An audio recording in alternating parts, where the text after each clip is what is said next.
का एक और टाइप है, उसी को कंटिन्यू करेंगे। ठीक है, चलिए शुरू करते हैं। हेलो सभी को फिर से गुड इवनिंग। तो आपको पता है कि हम लोग पॉलिनोमियल कर रहे थे, बहुपद कर रहे थे, जो कि चैप्टर नंबर 2 है। और फिर से लास्ट क्लास के टॉपिक को डिस्कस करने के पहले मैं जल्दी से आपको बता दूं कि पोल में कैसे आंसर करना है, क्योंकि लास्ट क्लास में पोल का रिजल्ट बहुत ही अच्छा नहीं था। ठीक है, काफी कम बच्चों ने आंसर दिया, है ना। अभी मैं आपको पोल रिजल्ट भी दिखा रहा था, उसमें भी आपको काफी सारे बच्चे ऐसे देखे जिन्होंने पोल में आंसर ही नहीं किया। ठीक है, तो पोल में जरूर आंसर किया करिए। जब भी मैं आपसे क्वेश्चन पूछूंगा जिसके 4 ऑप्शन है, तो आपको आंसर करने के लिए पहले क्वेश्चन को सॉल्व करिए। स्क्रीन पर ही क्वेश्चन दिखेगा, आप सॉल्व कर लो। ए बी सी डी में जो भी आंसर आता है, आंसर करने के लिए इस 3 डॉट पर क्लिक करोगे। नीचे भी ये 3 डॉट दिखेगा, यहाँ पर क्लिक करोगे तो दूसरा पेज खुलेगा। इस एक्टिविटी वाले ऑप्शन पे क्लिक करोगे, जो कि लास्ट ऑप्शन है। ये तीसरा वाले पेज खुलेगा और यहाँ पर वन पोल एक्टिव आता है लिखा हुआ, इस पर क्लिक करना है। उसके बाद एक क्वेश्चन का बस नंबर दिखेगा, 4 ऑप्शन दिखेंगे। अब मेरा आंसर अगर बी है, तो बी के आगे जो सर्कल, इस सर्कल पर क्लिक करोगे, ये वोट ब्लू कलर का हो जाएगा। यहाँ पर क्लिक करोगे तो ये वोटेड लिखा हुआ आएगा, और वोटेड लिखा आएगा तभी आपका आंसर सबमिट होता है।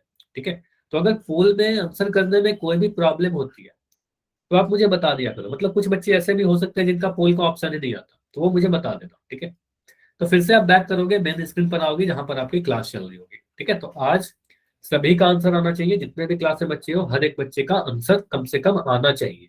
अब उसके बाद सही या गलत, अगर गलत होगा तो फिर मैं उसको समझा दूंगा। ठीक है, या फिर कोई भी कंसेप्ट में समझा रहा हूँ, उस वक्त अगर कोई डाउट तो आप पूछ लिया करो, है ना। पूछने के लिए कहीं मना नहीं किया जाता है। ठीक है, चलिए तो अभी डिस्कस करते हैं लास्ट क्लास में हमने क्या पढ़ा था। तो लास्ट क्लास की हमारी टॉपिक थी गुणनखंड करना, फैक्टराइजेशन करना किसी भी बहुपद या किसी भी बीजीय व्यंजक का। और उसको हम लोग किस मेथड से किए थे? Common factor, method of common factor, मतलब सार्व गुणनखंड विधि। अब ये होता है क्या, मैं छोटा सा उदाहरण से समझा रहा हूँ।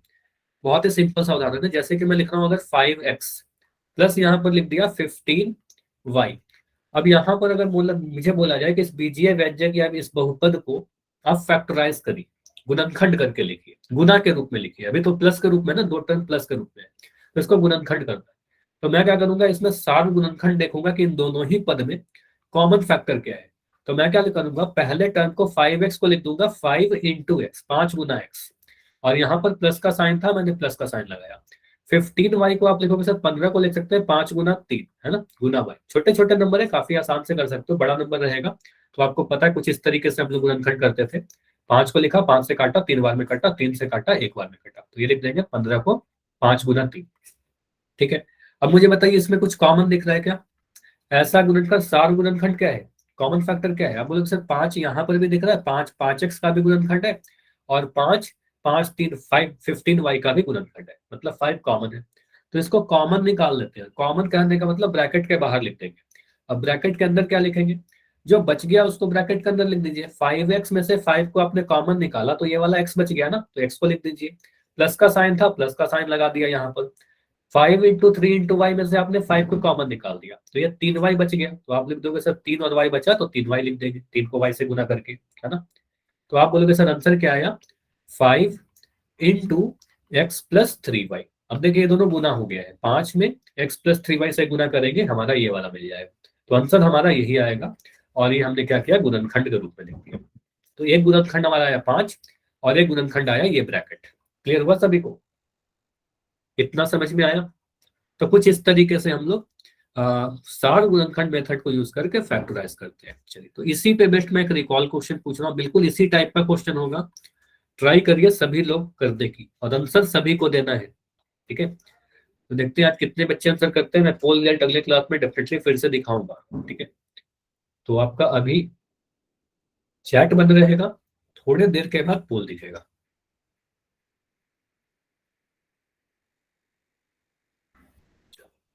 पहले सॉल्व कर लीजिए, हड़बड़ी नहीं करना। ऐसा मत सोचो कि बहुत जल्दी से आप जाकर आंसर करिए। ठीक है, पहले कॉपी पर नोट करिए क्वेश्चन को। बोला गया 7mn -21n। ठीक है, इसको गुणनखंड करना है। ऐसा क्वेश्चन में लास्ट क्लास में शायद किया भी था। ठीक है, तो आप दोनों ही टर्म को फैक्टराइज करिए, मतलब हर एक पद को गुणनखंड करिए, उसमें से कॉमन निकालिए। देखो ब्रैकेट के अंदर क्या बचेगा। तो जो भी सार्व गुणनखंड होगा उसी को आप बाहर निकाल लोगे। तो कॉमन फैक्टर मैंने बताया था कि कॉमन फैक्टर होता क्या है, सार्व गुणनखंड होता क्या है। ठीक है, तो अभी तक दो आंसर आए हैं। बस हड़बड़ी मत करिए, आंसर सही आएगा। और कम से कम करने की कोशिश तो सभी को करना है।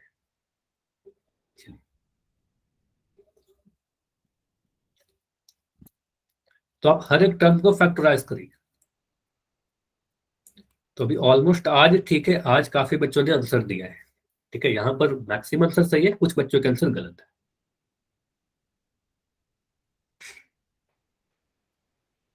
लेकिन अभी भी क्लास में चार बच्चे हो जिनका आंसर नहीं आया है, फोर स्टूडेंट और हैं जिनके आंसर नहीं आए हैं, तो 20 सेकंड रुकते हैं। अब तीन बच्चे और, ओनली 3। देखो पोल का रिजल्ट ऐसा ही होना चाहिए कि सभी का आंसर आए। ठीक है, आंसर तो सभी को करना है।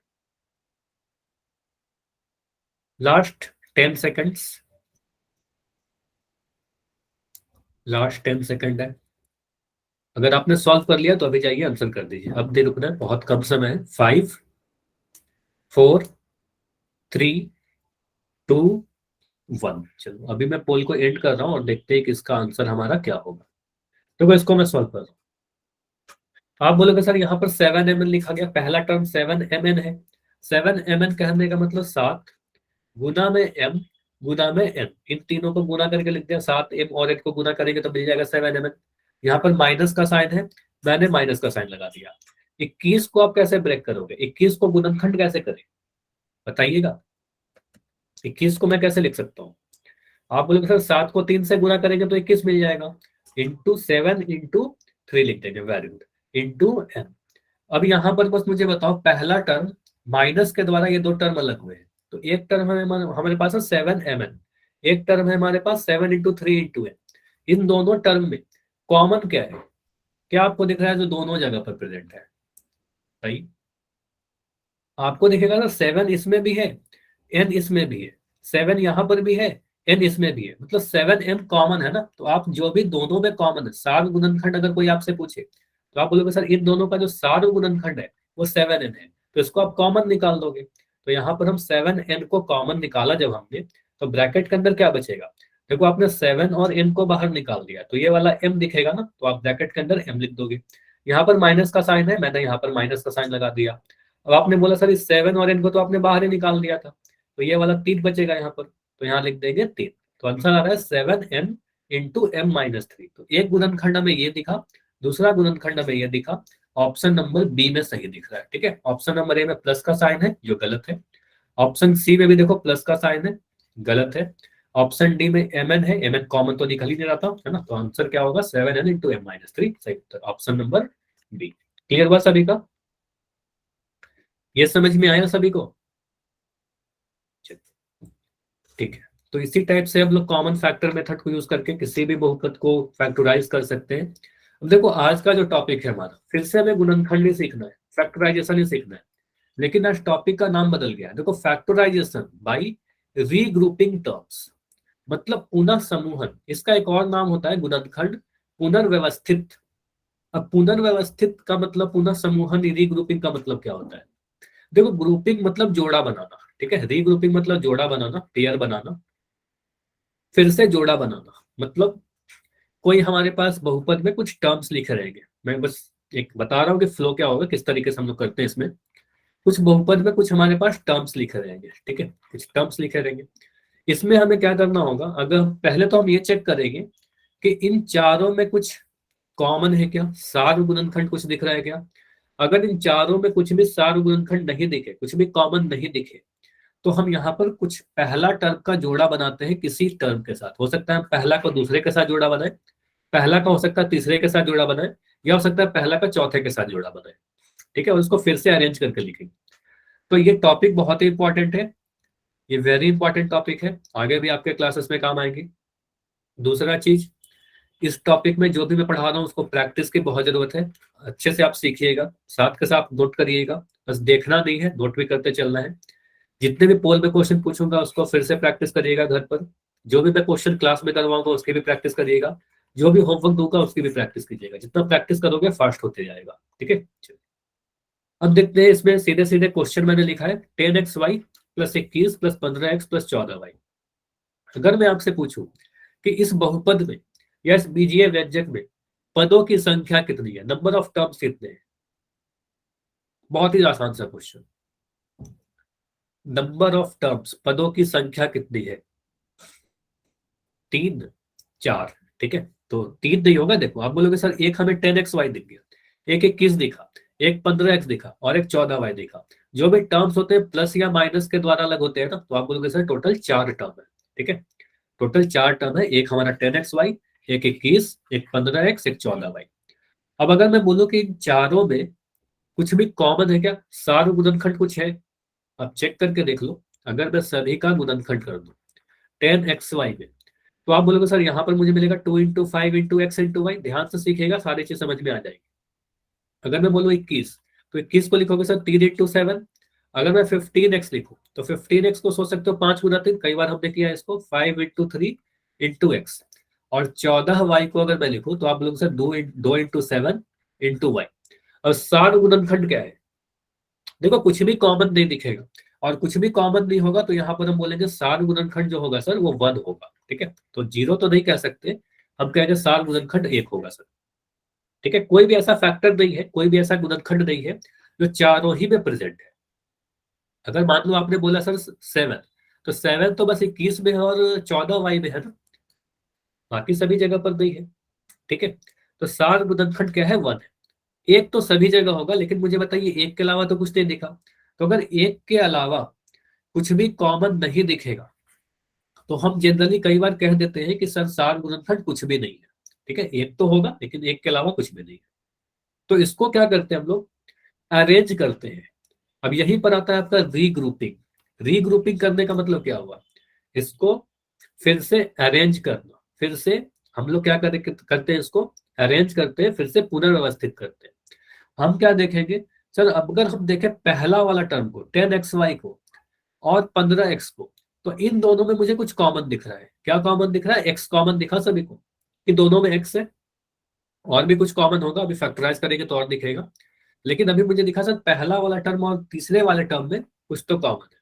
तो मैं पहला टर्म और तीसरे टर्म को एक साथ लिख दूंगा और दूसरे वाले टर्म को जुड़ा बना दूंगा चौथे टर्म के साथ, क्योंकि उसमें मुझे दिख रहा है 7 कॉमन। ठीक है, 21 और 14 में देखो 7 छुपा हुआ है। 21 में 21 देख लो यहाँ पर है और 14वां यहाँ पर है, तो दोनों में दिख रहा है आपको 7 कॉमन है ना, 7 कॉमन है। तो हम क्या करते हैं, दो दो टर्म का जोड़ा बना देते हैं। अब इसको मैं सारी चीजें मिटा रहा हूँ। अब आपने इसी टर्म को बस ऐसे लिख दिया। क्या किया, इसी को कहते हैं पुनर्व्यवस्थित या पुनः समूहन, रीग्रुपिंग। मैंने क्या किया, ये जो 15x लिखा हुआ था आपका, ये जो 15x जो तीसरा पद था, इस तीसरे पद को मैंने दूसरे पद के जगह पर लिख दिया। ठीक है, उसको आगे लिख दिया। और जो 21 लिखा हुआ था, 21 को मैंने तीसरे पद के जगह पर लिख दिया। जो सेकंड टर्म था उसको मैंने थर्ड टर्म बना दिया। ऐसा क्यों किया? क्योंकि इन दोनों को मुझे एक साथ लिखना था। रीग्रुपिंग किया मैंने, इन दोनों को एक साथ लिख दिया, इसका जोड़ा बना दिया। और मैंने 21 को 14y के साथ जोड़ा बना दिया। समझ में आया कि रीग्रुपिंग क्या होता है? 10xy को 15x के साथ लिख दिया और 21 को 14y के साथ लिख दिया। ठीक है, अब इससे क्या, चलो रिपीट कर दूं, चलो इसको मैं मिटा रहा हूं। समझिएगा, इसको समझिएगा। क्वेश्चन था हमारा 10xy plus 21 plus 15x plus 14y। कोई डाउट होगा तो माइक ऑन करके पूछ लेना। अब मुझे क्या दिख रहा है सर, इन चारों में तो कुछ भी कॉमन नहीं दिखा। इन चारों में तो कुछ भी कॉमन नहीं दिखा था, अभी फैक्टराइज करके दिखाया था। एक के अलावा कुछ भी कॉमन नहीं होगा। अब मुझे बताओ कि 10xy और 21 में से आप कुछ कॉमन निकाल सकते हो क्या? इन दोनों टर्म में आप कुछ कॉमन निकाल सकते हो? एक के अलावा, एक तो निकल ही जाएगा, एक के अलावा कुछ कॉमन निकलेगा नहीं। ठीक है, तो हम क्या करेंगे सर, एक और पहला टर्म और दूसरा टर्म को एक साथ नहीं लिख सकते। ठीक है, इन दोनों को नहीं लिखे। अब मुझे बताइए 10x1 और 15x को एक साथ अगर हम लोग लिखे, इन दोनों को एक साथ अगर लिखे, तो इन दोनों में कुछ कॉमन निकलेगा।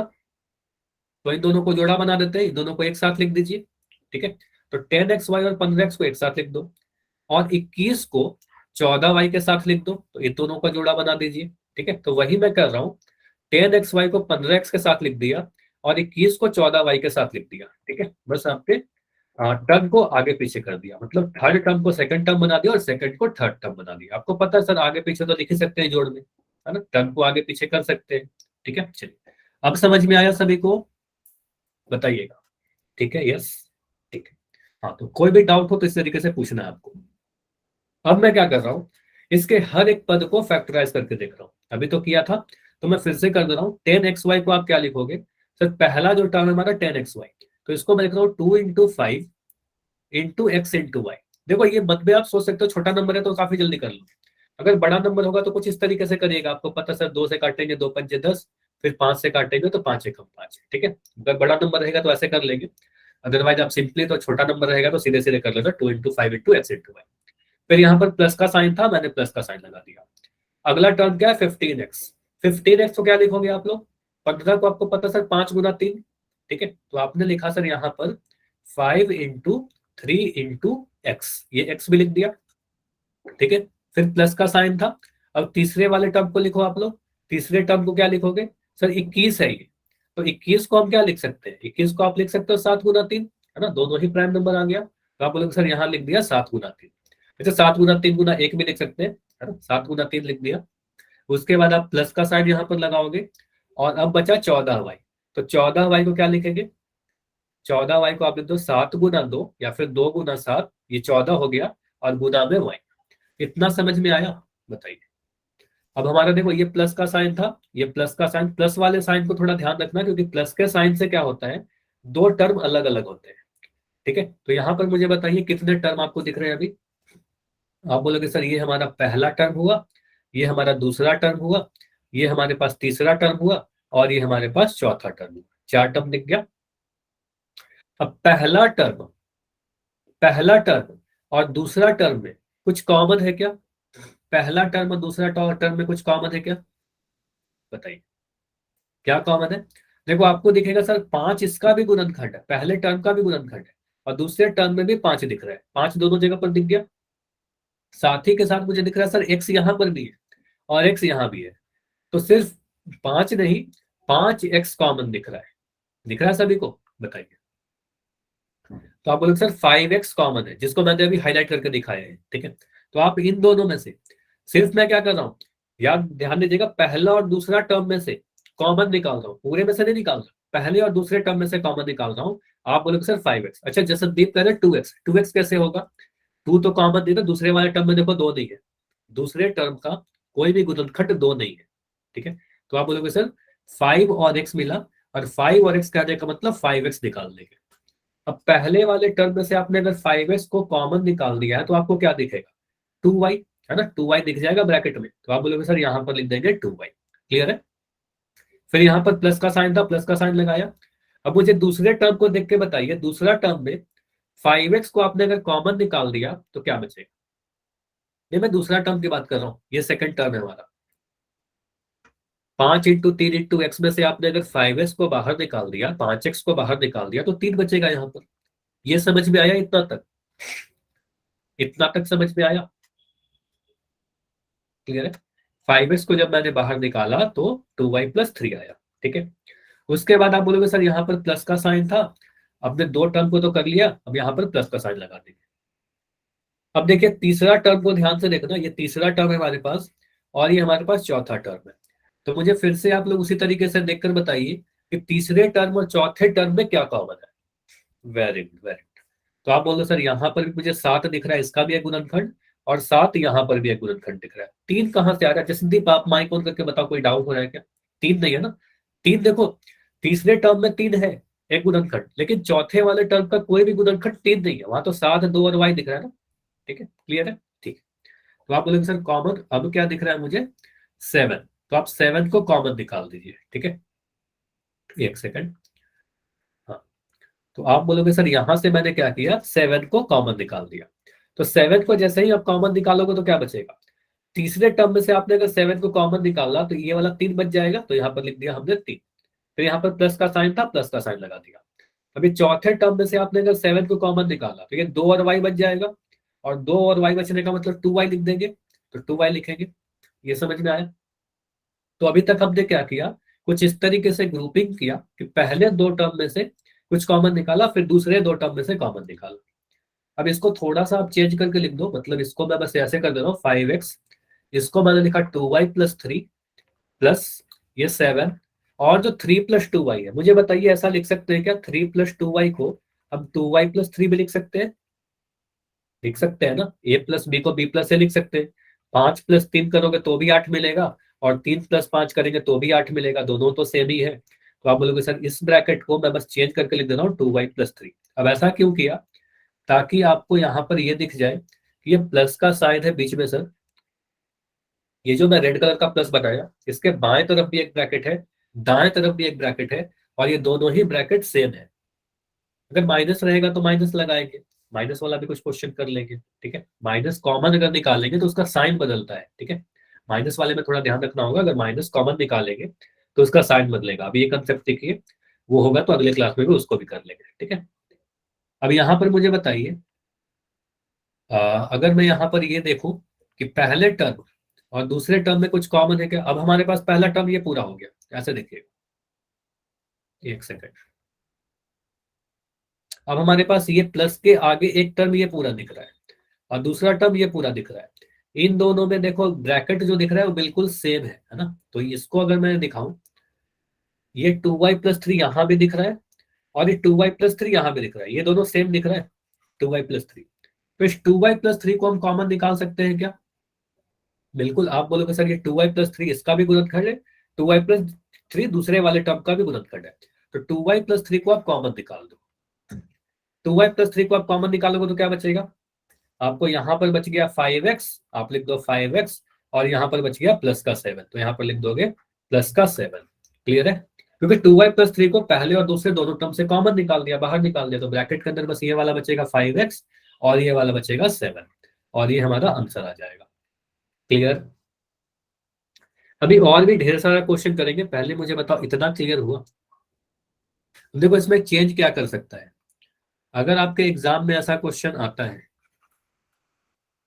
कोई बात नहीं, अगर इस क्वेश्चन में अगर आपका ऐसा क्वेश्चन आता है, और भी क्वेश्चन कर लेंगे, अगर कोई बच्चा लेट है तो फिर से और भी क्वेश्चन करेंगे। यहाँ पर देखो, आपने अगर इतना सॉल्व किया तो आपका आंसर सही माना जाएगा, लेकिन अगर ऑप्शन में ये नहीं दिया गया तो हो सकता है कि आंसर कुछ ऐसा लिख दिया जाएगा 3+2y, है ना। 2y+3 को मैं लिख दूंगा 3+2y, और 5x+7 को मैं लिख सकता हूँ 7+5x, ऐसा भी लिखेंगे तो भी हमारा सही होगा। तो अगर ऑप्शन में ये नहीं मिलेगा आपको तो डेफिनेटली ये मिल जाएगा, ठीक है। समझ में आ रहा है? तो कैसे कैसे करके आपसे पूछा जा सकता है, ठीक है। तो और भी क्वेश्चन करते हैं इस पे बेस्ट, सॉरी। अगर इतना समझ में आ गया तो बता दो, फिर आगे बढ़ेंगे, अगले क्वेश्चन को प्रैक्टिस करेंगे। अच्छा ठीक है, अगर समझ भी आ गया ना तो इस पेज की आप स्क्रीनशॉट लीजिए, और इसको आप फिर से करने की कोशिश करिएगा। कोशिश करना है सारे क्वेश्चन को, जितना प्रैक्टिस करोगे उसी से आपका फास्ट होते जाएगा, ठीक है। चलो बिल्कुल सेम क्वेश्चन हम प्रैक्टिस करते हैं। अगला क्वेश्चन है हमारे पास 2xy+2y+3x+3, ठीक है। पदों की संख्या कितनी है कोई आपसे बोलेगा तो आप बोलोगे सर प्लस के द्वारा अलग होता है टर्म, है ना। तो आप बोलोगे सर यहाँ पर कितने पद हैं? Number of terms 1, 2, 3, 4, total 4 term है, ठीक है। 4 टर्म हो गया। उसके बाद मैं क्या कर रहा हूँ, मुझे बताइए इन चारों में कुछ भी सार्वगुणनखंड है क्या? एक के अलावा, एक के अलावा कुछ भी कॉमन फैक्टर है क्या? 2xy को आप चेक करोगे तो मिलेगा 2 गुना x गुना y, है ना। 2y को आप देखोगे तो मिलेगा 2 गुना y, 3x को देखोगे तो मिलेगा 3 गुना x, और 3 को लिख सकते हो 3 गुना 1, है ना। तो अगर कॉमन फैक्टर की बात करेंगे तो एक तो मिल जाएगा, लेकिन एक के अलावा कुछ भी कॉमन नहीं है, मतलब चारों में कुछ कॉमन नहीं है। तो अगर कुछ भी कॉमन नहीं है तो ऐसे केस में हम लोग क्या करते हैं, रीग्रुपिंग करते हैं। मतलब आपको जोड़ा बनाना होगा, हमेशा आपको जोड़ा बनाने के लिए सीखना है। तो आप देखो सर पहला वाला टर्म और दूसरा वाला टर्म में कुछ कॉमन दिख रहा है क्या? पहला और दूसरा में कुछ कॉमन है क्या? बिल्कुल 2 कॉमन है, साफ दिख रहा है। और तीसरे वाले टर्म और चौथे वाले टर्म में भी कुछ कॉमन है, ठीक है। तो तीसरे और चौथे में भी कॉमन है। तो यहां पर मैं क्या कर रहा हूँ, अरेंज नहीं कर रहे, जिस ऑर्डर में लिखा गया उसी ऑर्डर में जोड़ा बना देते हैं बस। तो यहाँ पर हम लोग बस इस तरीके से क्या करेंगे ये समझिएगा। मैंने क्या किया, 2xy को जोड़ा बनाया 2y के साथ, इन दोनों को एक साथ लिख देंगे, ठीक है। और साथ ही साथ हम लोग ये करेंगे 3x का जोड़ा बना लेंगे इस 3 के साथ, इन दोनों को एक जोड़ा बना लेंगे, ठीक है। तो आप कुछ इस तरीके से लिख दो, है ना। आप क्या करोगे, 2xy प्लस 2y लिख दिया, ठीक है, 2xy प्लस 2y लिख दिया, फिर प्लस का साइन लगाया और इस 3x को 3 के साथ लिख दिया, 3x प्लस 3, पहला दोनों टर्म को एक साथ और दूसरा ये दोनों टर्म को एक साथ, ठीक है। अब मुझे बताइए पहले दोनों टर्म में से, अब क्या करो, ऐसा भी कर सकते हो कि सभी टर्म को आप गुणनखंड कर लीजिए, है ना, फैक्टराइज कर लीजिए। तो पहला टर्म को आप लिख सकते हो 2 गुना में x गुना में y, ठीक है। फिर यहाँ पर प्लस का साइन था, मैंने प्लस का साइन लगाया। 2y को लिखोगे सर 2 गुना y, है ना, दूसरा टर्म को मैंने 2y को लिखा 2 गुना y। फिर यहाँ पर प्लस का साइन था, मैंने प्लस का साइन लगाया। इस 3x को क्या लिखोगे सर, 3 में x को गुना करना है और तो कुछ नहीं करना, फिर प्लस का साइन लगाया, फिर 3 को क्या करेंगे, 3 गुना 1 कर देंगे, ठीक है, या फिर 3 लिख दो या फिर 3 गुना 1 कर दो, ठीक है, या 3 भी लिखोगे तो कोई दिक्कत नहीं है, ठीक है। अब मुझे बताइए, यहाँ पर मैं थोड़ा सा इसको अरेंज कर दे रहा हूँ कुछ इस तरीके से। हमें पता है सर ये हमारा पहला टर्म है, ये हमें पता चल प्लस के द्वारा अलग होता है सारे टर्म, तो मैं प्लस को थोड़ा हाईलाइट कर दे रहा हूँ। ये पहला टर्म हुआ, ये दूसरा टर्म हुआ, ये तीसरा टर्म हुआ, ये चौथा टर्म हुआ। पहला और दूसरा टर्म में क्या कॉमन है, ये आप लोग बताओगे। पहला और दूसरा टर्म में क्या कॉमन है, 2y, वेरी गुड। तो आप बोल रहे हो सर 2y होगा, मतलब आप देख सकते हैं 2 यहाँ भी एक गुणनखंड है, 2 यहाँ भी गुणनखंड है, y यहाँ भी गुणनखंड है, y यहाँ भी गुणनखंड है। तो हम 2y को कॉमन निकाल सकते हैं ना पहले दो टर्म में से। तो बस पहले दो टर्म में से मैं कॉमन निकाल रहा हूँ 2y को, तो यहाँ पर लिख दोगे 2y। अब 2y को अगर कॉमन निकाल दिया तो ब्रैकेट में क्या बचा, पहले टर्म में से आपने अगर 2y को निकाला, ये पहला टर्म है, पहला टर्म में से आपने अगर 2y को निकाला तो ये बस x बच जाएगा ये वाला, है ना, तो x लिख दिया, फिर यहाँ पर प्लस का साइन लगा दिया। और यहाँ पर इंपॉर्टेंट है कि अगर आपने 2y में से 2y को कॉमन निकाल दिया तो क्या बचेगा,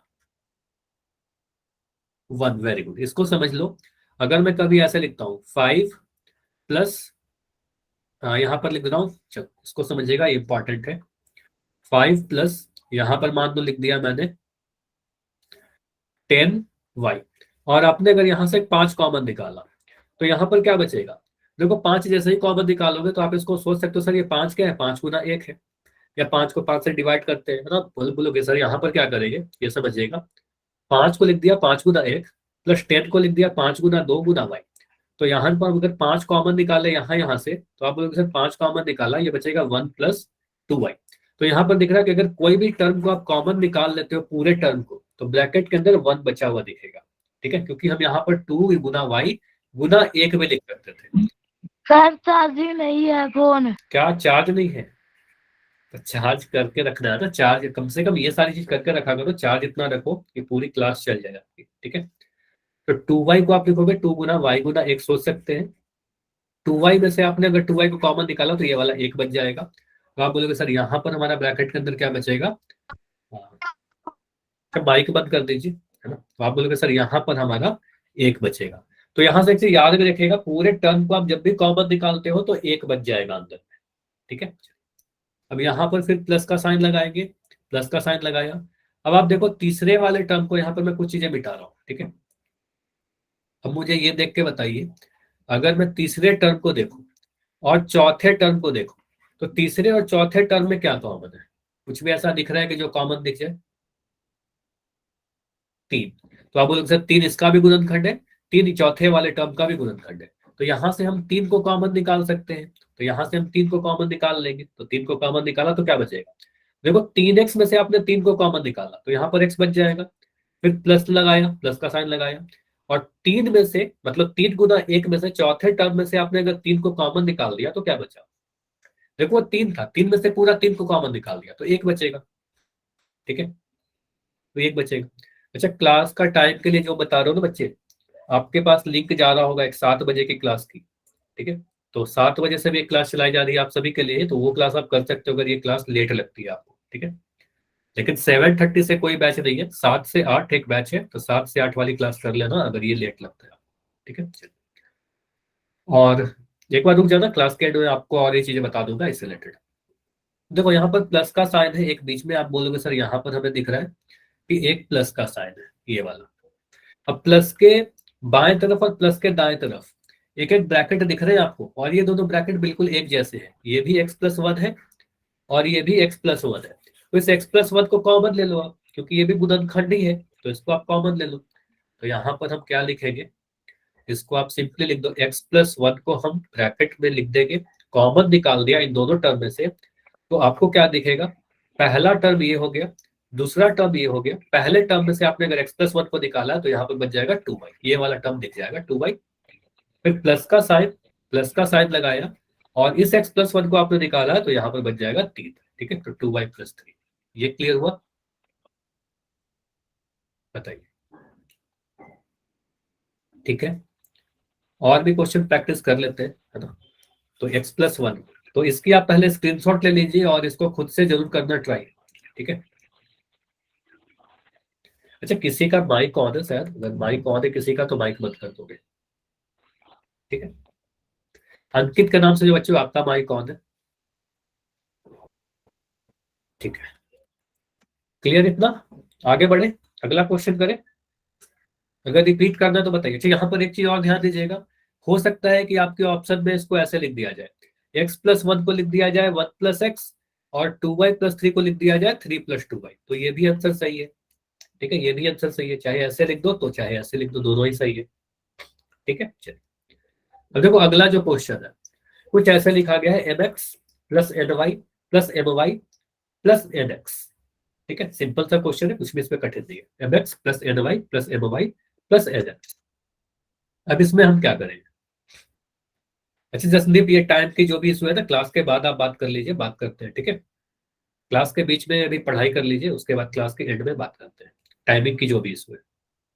ठीक है, चलो तो यहाँ पर हम क्या करेंगे, mx+ny+my+nx, फिर से 4 टर्म दिख गए हमारे पास, टोटल 4 टर्म है।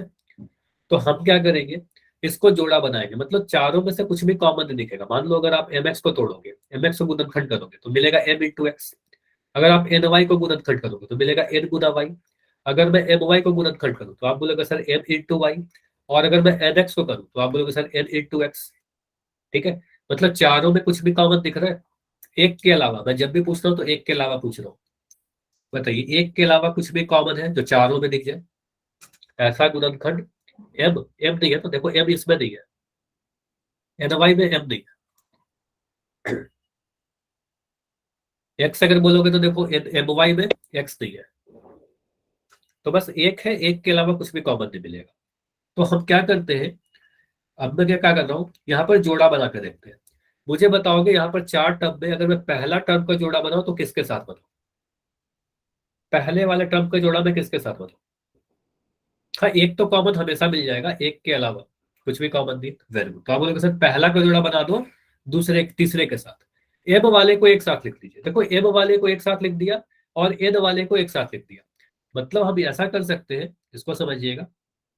मैंने क्या किया, एम एक्स को देखा तो एम ए वाला टर्म था और यहाँ पर एम वाई है, तो एम वाले को एक साथ लिख लीजिए आप लोग, है ना। पहला को तीसरे के साथ जोड़ा बना लीजिए और दूसरे को एन वाई को हम जोड़ा बना लेंगे एन एक्स के साथ, तो ये एन वाला टर्म हो गया, है ना। तो एम वाले को एक साथ और एन वाले को एक साथ।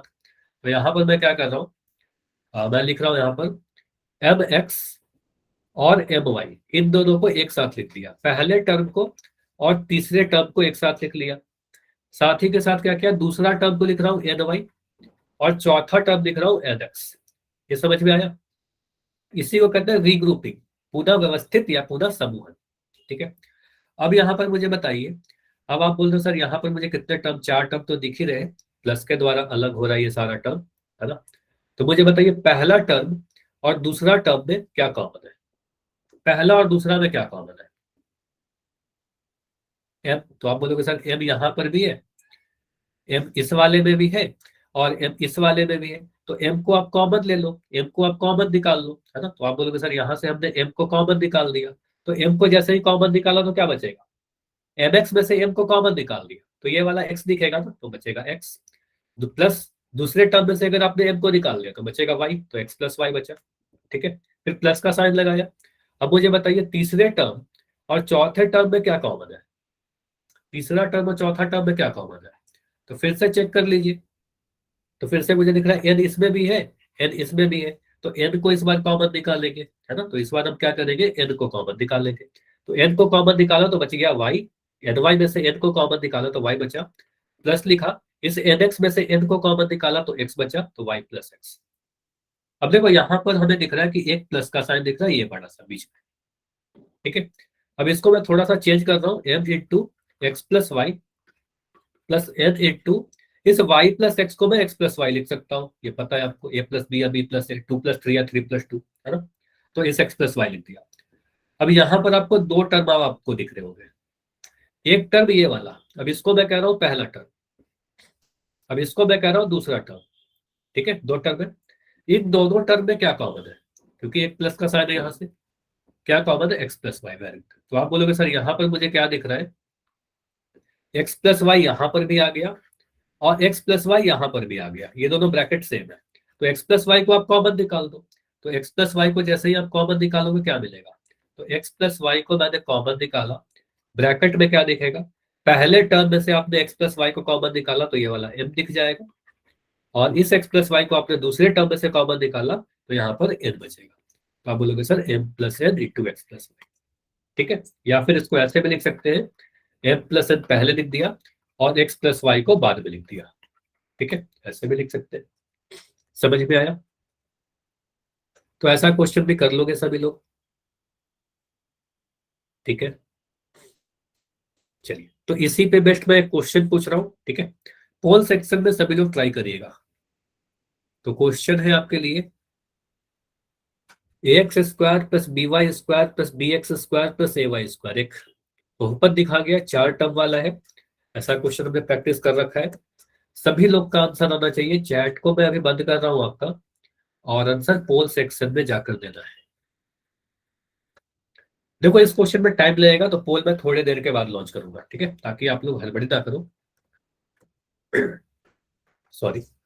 तो यहां पर आप क्या करोगे, टर्म देखिए चार टर्म है, यहां पर आप बोलोगे sir a x square plus b y square plus b x square plus a y square, ठीक है। देखो मैं एक हिंट दे रहा हूं कि इन चारों में आप अगर चेक करोगे तो कुछ भी कॉमन नहीं मिलेगा, या फिर कह सकते हो एक तो कॉमन मिलेगा, एक के अलावा कुछ भी कॉमन नहीं मिलेगा सर। तो अगर एक के अलावा कुछ भी कॉमन नहीं है तो ऐसे क्वेश्चन को आप कैसे सॉल्व करेंगे, ऑफ कोर्स रीग्रुपिंग करेंगे, जोड़ा बनाएंगे। तो देखिए आप ए एक्स स्क्वायर का, बस आप ये सोचो कि सही जोड़ा हम लोग कैसे बनाए। अगर मैं ए एक्स स्क्वायर का जोड़ा बनाना चाहूं तो किसके साथ जोड़ा बनाऊं, ठीक है। उसके बाद जो भी चीजें मैंने सिखाई है उसको ट्राई करिए। पोल मैंने ऑन कर दिया है, लेकिन इसका मतलब ये नहीं कि आप जल्दी से आंसर करो, ठीक है। आप अपना ट्राई कर लो, सॉल्व करिए अपने कॉपी पर, उसके बाद ही जाकर आंसर करिएगा।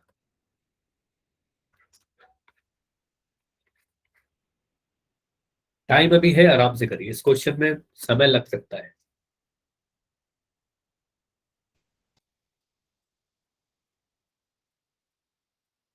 ए x square plus b y square plus b x square plus a y square, चार टर्म है।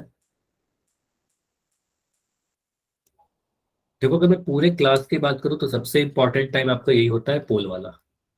इस टाइम को आपको बर्बाद नहीं करना है, बर्बाद करने का मतलब बैठ कर नहीं गुजारना है।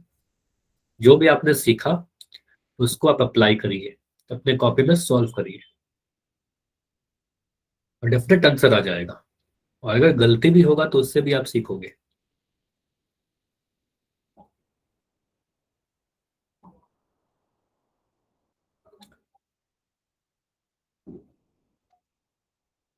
तो भी जिस बच्चे ने आंसर दिया है बिल्कुल सही आंसर है आपका।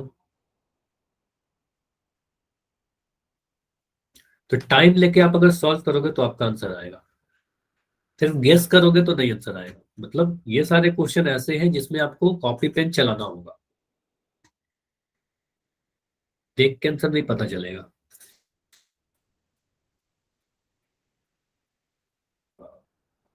ठीक है,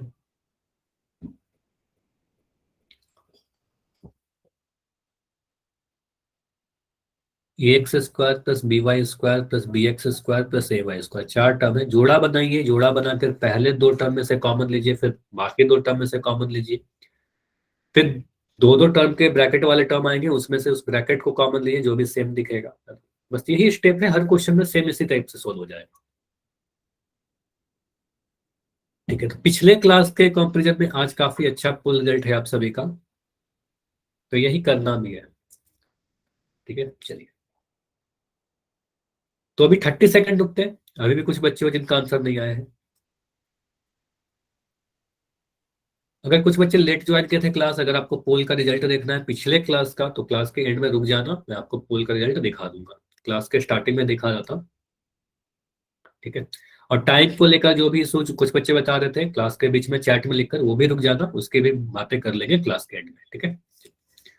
अभी 20 सेकंड रुक रहे हैं, 20 सेकंड और। अभी भी 3 बच्चे हो जिनका आंसर नहीं आया है। 20 सेकंड, 15 सेकंड और, लास्ट 15 सेकंड है।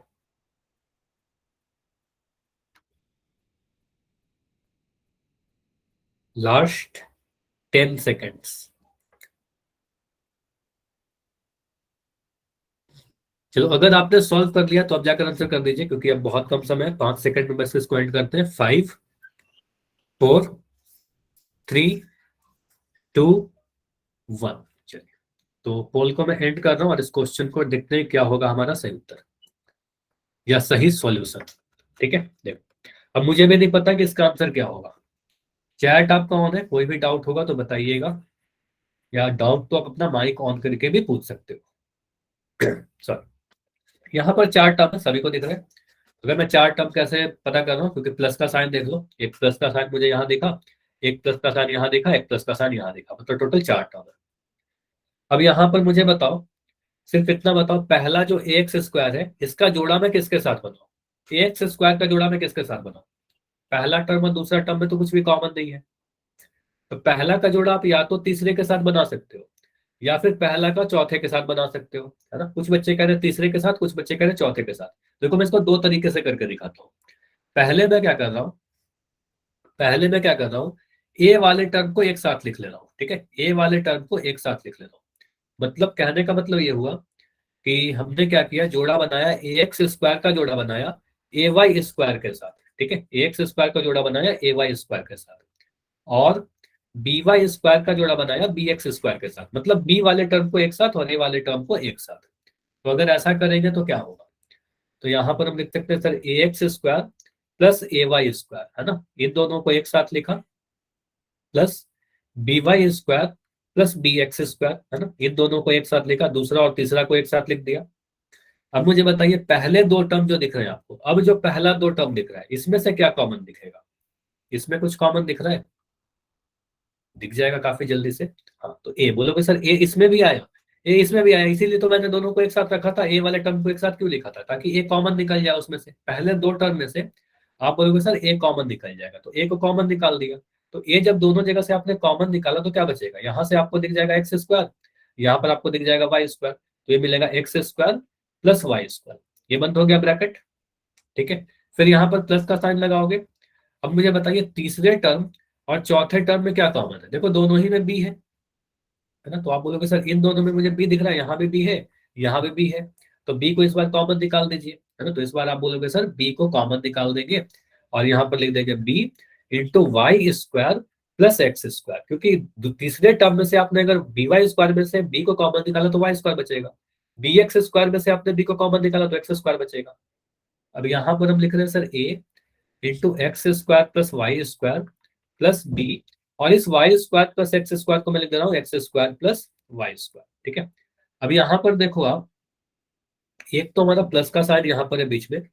अब यहाँ पर ए पहला टर्म है और ये दूसरा टर्म है, पहला और दूसरा टर्म में अगर मैं बोलूँ कुछ कॉमन दिख रहा है क्या? यहाँ पर देखते हैं क्या आंसर आएगा, बी आएगा या क्या आएगा। देखो, x square plus y square यहाँ भी है और x square plus y square यहाँ भी है, तो x square plus y square को कॉमन निकाल लेते हैं। आप बोलोगे sir x square plus y square को कॉमन निकाल देंगे तो क्या बचेगा? पहले टर्म में से आपने अगर x square plus y square को कॉमन निकाला तो ये वाला ए बच जाएगा, यहाँ पर आपको ये मिलेगा, प्लस का साइन लगाओगे, और यहाँ से भी आपने x square plus y square को निकाला तो ये भी बच जाएगा, तो x square plus y square into a plus b. कुछ चीजें मैं मिटा दे रहा हूँ ताकि आपको सोल्यूशन साफ दिख सके, है ना। चलो, तो ये हमारा पूरा सॉल्यूशन था। अब देखिए कौन सा आंसर सही दिख रहा है आपको। अब कौन सा आंसर सही दिख रहा है, x square plus y square into a plus b. Option A में देखो एक्स प्लस वाई है, गलत होगा, स्क्वायर चाहिए। एक्स प्लस ए नहीं होगा, ए प्लस वाई नहीं होगा, x square plus y square into a plus b, ये बिल्कुल सही है। समझ में आया सभी को? तो यहाँ पर हमने क्या किया, फिर से मैं रिपीट कर रहा हूँ, पहले टर्म को जोड़ा बनाया था चौथे टर्म के साथ और दूसरा का जोड़ा बनाया था तीसरे के साथ। अब देखो कुछ बच्चे कह रहे थे सर पहला का तीसरे के साथ जोड़ा बना सकते हैं क्या, बिल्कुल बना सकते हैं। देखो मैं दूसरे तरीके से भी करके दिखा रहा हूँ। आप ऐसा भी सोच सकते हो कि सर मैं एक्स स्क्वायर वाले को एक साथ लिखूं। हाँ मैं कर दे रहा हूँ नितिन। देखो आप बोलोगे सर अगर मैं एक्स स्क्वायर वाले को एक साथ लिखूं, एक्स स्क्वायर और बी एक्स स्क्वायर को एक साथ लिखूं, तो आप लिख दो, अगर ऐसे लिखोगे x square plus b x square, एक साथ लिखा एक्स स्क्वायर वाले को, और वाई स्क्वायर वाले को एक साथ लिख दो, तो आप बोलोगे सर बी वाई स्क्वायर और ए वाई स्क्वायर एक साथ आ जाएगा। तो ए बी सॉरी यहाँ पर मैं लिख रहा हूँ, एक सेकंड। तो बोलोगे सर ये हमें दिख रहा है b y square plus b x square. ठीक है, अब मुझे बताइए पहले दो टर्म में से कुछ कॉमन है क्या? पहला टर्म एक्स स्क्वायर है, दूसरा टर्म बी एक्स स्क्वायर है। X square very good. आप बोलोगे सर यहाँ पर मुझे दिख रहा है एक्स स्क्वायर कॉमन, इसमें भी एक्स स्क्वायर है, इसमें भी एक्स स्क्वायर है, तो एक्स स्क्वायर को आपने कॉमन निकाल दिया। कॉमन निकालो तो अंदर क्या बचेगा? पहले दो टर्म में से एक्स स्क्वायर को निकालो तो ए प्लस बी बच जाएगा ना, यहाँ पर ए दिखेगा, यहाँ पर बी दिखेगा, तो आप बोलोगे सर ए प्लस बी लिख देंगे ब्रैकेट में। बस इतना को मैंने सॉल्व किया है अभी तक। ठीक है, फिर प्लस का साइन लगाया। अब मुझे बताइए तीसरे टर्म और चौथे टर्म में, तीसरा और चौथा में कुछ कॉमन है क्या? अच्छा कुछ गलती कर दिया, का x square b x square लिख दिया, वहां पर बी वाई स्क्वायर हुआ सॉल्व। तो ये हमारा बी वाई स्क्वायर था, इसको मैं थोड़ा सही कर दे रहा हूँ, ये हमारा बी वाई स्क्वायर। अब मुझे क्या कॉमन दिख रहा है? बी वाई स्क्वायर, सॉरी कुछ तो गड़बड़ हो रहा है, b y square and b x square, x square को मैंने लिखा बी वाई स्क्वायर और ए वाई स्क्वायर। ठीक है, हाँ तो ये हमारा हो जाएगा ए वाई स्क्वायर। देखो यहाँ पर मैं सारी चीजें लिख दे रहा हूँ, थोड़ी सी बस लिखने में गलती हो गई थी यहाँ पर। आपने बोला सर पहला और तीसरा को तो लिख दिया, अब दूसरा दूसरा टर्म तो जो हमारा बी वाई स्क्वायर था, इसको मैंने लिखा बी वाई स्क्वायर, चौथा टर्म बी वाई स्क्वायर था, यही गलती लिख दिया था, ये ए वाई स्क्वायर है। ठीक है, तो चौथा टर्म ए वाई स्क्वायर है। अब देखिए तीसरा टर्म और चौथा टर्म में कुछ कॉमन है क्या? तीसरा और चौथा में क्या कॉमन है? तो आप बोलोगे सर यहाँ पर मुझे क्या दिख रहा है, वाई स्क्वायर इसमें भी है और वाई स्क्वायर इसमें भी है, दोनों का गुणनखंड है, तो वाई स्क्वायर को कॉमन निकाल लीजिए, क्या बचेगा? तो बी वाई स्क्वायर में से अगर आपने वाई स्क्वायर को कॉमन निकाला तो यहाँ पर बी बचेगा, ए वाई स्क्वायर में से आपने वाई स्क्वायर को कॉमन निकाला तो ए बचेगा, तो बी प्लस ए बच गया। अब इसको आप थोड़ा चेंज कर लीजिए, बस x square into a plus b plus y square into b plus a को लिख दो ए प्लस बी। ठीक है, अब यहाँ पर कितने टर्म दिख रहे हैं? आप बोलोगे सर ये प्लस का साइन है, एक टर्म हमें ये वाला दिखा पूरा और ये दूसरा टर्म दिखा, है ना, दो टर्म दिखे ना। अब इन दोनों टर्म में कुछ कॉमन है क्या? तो ए प्लस बी देखो यहाँ भी है, ए प्लस बी यहाँ भी है ना, तो ए प्लस बी को कॉमन निकाल देंगे। तो इस बार ए प्लस बी जब कॉमन निकाल लेंगे तो क्या आंसर आएगा? तो ए प्लस बी को आप अगर कॉमन निकालोगे तो पहले टर्म में से आपने अगर ए प्लस बी को कॉमन निकाला तो ये एक्स स्क्वायर बच जाएगा, तो यहाँ पर बचेगा एक्स स्क्वायर। दूसरे वाले टर्म में से आपने अगर ए प्लस बी को कॉमन निकाला तो ये वाई स्क्वायर बच जाएगा अंदर में, तो ये बचा वाई स्क्वायर। अभी आंसर देखो सेम आ रहा है, आंसर बी ही आएगा। ठीक है, आंसर कुछ बदलेगा नहीं। अभी भी आप कह सकते हो सर इसको हम बदलकर ऐसे लिख सकते हैं ना, x square plus y square into a plus b. ठीक है, साफ दिख जाएगा कि इसको हम उल्टा करके लिख सकते हैं, तो आंसर आएगा ऑप्शन नंबर बी। तो आंसर नहीं बदलेगा आप जोड़ा, लेकिन कुछ क्वेश्चन ऐसे भी होते हैं जिसमें आपको सही जोड़ा बनाना पड़ेगा, पर्टिकुलर टर्म के साथ जोड़ा बनाओगे तभी आंसर आएगा।